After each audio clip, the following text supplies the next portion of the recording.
बेहद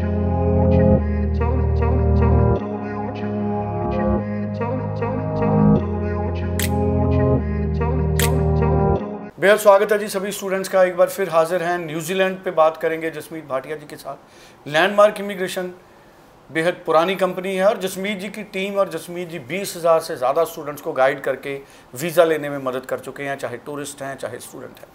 आज बात न्यूजीलैंड की करेंगे। जसमीत जी, न्यूजीलैंड के आने वाले इंटेक्स को लेकर किस तरह का माहौल बन रहा है? ऑस्ट्रेलिया काफ़ी ज़्यादा टफ हो रहा है, तो न्यूजीलैंड को स्टूडेंट एक पाथवे की तरह भी देख रहे हैं ऑस्ट्रेलिया के। तो न्यूजीलैंड की ऑप्शंस नेक्स्ट इनटेक की क्या क्या है? सो सी न्यूजीलैंड इज़ राइट नाउ, अगर बात करें तो New Zealand is a small country, इतनी आबादी नहीं है न्यूजीलैंड की। इज़ जस्ट 1 करोड़, जिसको कहते हैं हम 10 मिलियन अगर बात कर लें, इतनी पॉपुलेशन है। और पंजाब की पॉपुलेशन भी अगर हम बात करेंगे 30 मिलियन है, 3 करोड़ है। सो न्यूजीलैंड एक छोटा देश है जहाँ पे इतनी ज़्यादा कैपेसिटी नहीं है। जैसे Canada is a very very big country, अगर हम कंपेयर करते हैं तो न्यूजीलैंड की इतनी कैपेसिटी नहीं है कि वो साल के 2 लाख बच्चे ले जाए, बिकॉज उनकी खुद की population is very very less. So New Zealand का जो टारगेट है वैसे ही बड़ा छोटा है कि हमने 10-20 हज़ार बच्चे लेके जाने हैं, which is again a good number. But New Zealand को जब हम अप्लाई करते हैं हम उसको सीरियसली नहीं लेते। हम कहते हैं कि चलो कंसल्टेंट हमारे फंड शो कर देगा, हम क्योंकि पहले तो ऑफर लेटर आनी फ्री ऑफ कॉस्ट है, so there is no cost for offer letter.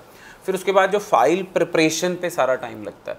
So file कैसे बननी है, इंटरव्यू तैयारी कैसे होनी है, क्योंकि एम्बेसी ने आपसे ना तो ट्यूशन फीस लेनी है, ना कोई फाइनेंशियल डॉक्यूमेंट्स के कोई पैसे ट्रांसफ़र होने हैं न्यूजीलैंड ने। सो उन्होंने सारे फाइनेंशियल डॉक्यूमेंट्स स्टडी करने हैं। एंड न्यूजीलैंड में अगर एक बार रिफ्यूज़ल आ जाती है तो बहुत ही टफ होता है सेकेंड टाइम वीज़ा लेना, बिकॉज जो न्यूजीलैंड की रिफ्यूज़ल है वो बड़ी डिटेल्ड है। सो अभी तक बाई गॉड्स ग्रेस मैं कहूँ तो न्यूजीलैंड में मेरा क्या कहते हैं सक्सेस रेट 100% है। चाहे हमने भेजे अभी तक 15 बच्चे ही हैं, बट 15 के 15 को वीज़ा लगा है। पहली बात तो इसलिए कि हम किसी के फ़ंड शो नहीं करते। सो पहले अगर आपको न्यूजीलैंड के लिए फ़ंड शो करने के लिए कोई कह रहा है तो मेरे हिसाब से न्यूजीलैंड में आप फ़ंड शो बिल्कुल ना करवाएं, बिकॉज न्यूजीलैंड बिल्कुल A to Z स्टडी करता है आपके documents. And embassy might call also to the bank because they verify from the bank कि आपके फंड्स जेन्युइन है। एंड फिर उन फंड्स का जो रीज़न है, अगर वो 6 महीने से पुराने नहीं हैं, सो रीज़न है वो बहुत ही स्ट्रॉन्ग चाहिए। सो अगर वो स्ट्रॉन्ग नहीं है और 1% भी आपकी फ़ाइल में अगर कुछ सही नहीं लगता है उन्हें, तो you get straight away refusal. So आप डॉक्यूमेंट्स पे ध्यान दें, ओरिजिनल फंड्स पे ध्यान दें, और अगर आपके पास फंड्स नहीं हैं जेन्युइन तो आप न्यूजीलैंड स्टडी वीज़ा ना अप्लाई करें, बिकॉज न्यूजीलैंड स्टडी वीज़ा मिलता ही फंड्स पे है। क्वालिफिकेशन पर जो जैसे आपने पिछले शोज में भी कहा था कि अगर स्टूडेंट के पास लोन है तो वो फ्रेश लोन काम करता है। एजुकेशन लोन इज़ बिल्कुल एक्सेप्टेबल, बट एजुकेशन लोन में से आपकी फ़ीस जाएगी। क्योंकि ऐसा भी मेरे पास अभी रिसेंटली केस आया जिसने एजुकेशन लोन भी सही ढंग से नहीं कराया था, उसने सिर्फ वीज़ा लेने के लिए कराया था। और जब उसका अप्रूवल आ गया, जब उसे बोला गया कि आप फ़ीस भरें, तो एजुकेशन लोन में से उसने फ़ीस नहीं भरी और उसका वीज़ा कैंसिल कर दिया गया। सो बिल्कुल ये छोटी छोटी चीज़ें आप ज़रूर ख्याल रखें। सपोज आपने एजुकेशन लोन करा लिया 30 लाख रुपए का, जो आपके पहले साल की फ़ीस है, after AIP approval in principle, इसको हम AIP बोलते हैं।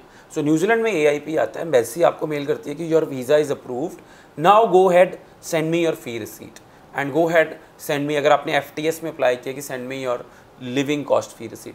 सो जो पैसे वो FTS के हैं और जो आपकी फ़ी है वो आपके एजुकेशन लोन में से जाएगी, and they will ask for a proof कि आपने जो एजुकेशन लोन पे किया था या जो आपने फ़ंड शो किए थे उसमें से आपकी फ़ीस जाएगी, and then you are okay to go, then you will get final approval. पहले आएगा AIP, फिर आप भरेंगे फ़ीस और फ़ी रिसीट्स आप एम्बेसी को भेजेंगे, ईमेल करेंगे, then you are okay to go for New Zealand. So right now see New Zealand is, पहले हमें ये समझना ज़रूरी है कि न्यूजीलैंड इतने वीज़ा क्यों नहीं देता है और न्यूजीलैंड फ़ंड्स पे इतनी वेरिफिकेशन क्यों करता है। Because it's an small country, उनके पास इतने फंड्स नहीं हैं कि आप पब्लिक फंड्स को यूज़ कर सकें। सो इसलिए New Zealand is strict on the funds. Same goes for Australia also. Australia की भी अगर पॉपुलेशन बोलें तो 2 करोड़ है, सिर्फ 2 करोड़, एंड जो पॉपुलेशन है दैट इज़ ऑन द क्या कहते हैं सी साइड। सारे जो बीचेस के सिटीज़ हैं सारे, मेलबर्न, सिडनी, ब्रिस्बेन, सब सी साइड। सेंटर में ऑस्ट्रेलिया के सिर्फ मिनरल्स हैं, देयर इज़ नो डेवलपमेंट। सो अगर उसको देखते हुए Australia is very high on minerals. और अगर हम स्टूडेंट्स की बात करें तो इतना स्टूडेंट वीज़ा पे ऑस्ट्रेलिया का ध्यान इसीलिए थोड़ा कम है। They are not they don't want to take lakhs of students. So same goes for New Zealand. So student New Zealand apply करने के लिए आपको ज़रूरत है एक्सपर्ट की.